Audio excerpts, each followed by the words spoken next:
ಮಾಡಬೇಡ. ದೇವರಿಗೆ ಕೊಡುವ ವಿಷಯವನ್ನ ನೀನ್ ತಿನ್ನಬೇಡ. ದೇವರು ಕೊಡು, ನಿನ್ನದು ನೀನ್ ಎತ್ಕೋ.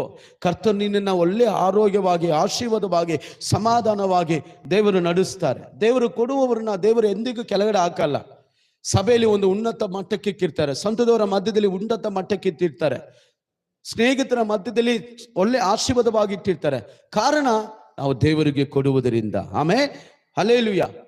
ಮುಂದೆ ಓದಿ ಆ ಸಭೆನ, ಆ ಸಭೆ ಬಗ್ಗೆ ಏನ್ ಹೇಳ್ತಾ ಇದಾರೆ? ಅವರು ಶಕ್ತ್ಯಾನುಸಾರವಾಗಿ ಮಾತ್ರ ಕೊಡದೆ ಶಕ್ತಿಯನ್ನು ಮೀರಿ ತಮ್ಮಷ್ಟಕ್ಕೆ ತಾವೇ ಕೊಟ್ಟರು. ನೋಡಿ, ಬೈಬಲ್ ಹೇಳ್ತದೆ ಅವ್ರನ್ನ ಯಾರೋ ಕೊಡು ಅಂತ ಹೇಳಿಲ್ಲ, ತಮ್ಮಷ್ಟಕ್ಕೆ ತಾವೇ ಬಂದು ಕೊಟ್ರಂತೆ. ಅದು ಶಕ್ತಿ ಮೀರಿ.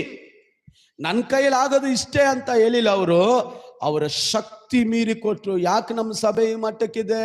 ನಮ್ಮ ಜನರು ಯಾಕೆ ಈ ರೀತಿಯಲ್ಲಿ ಇದ್ದಾರೆ?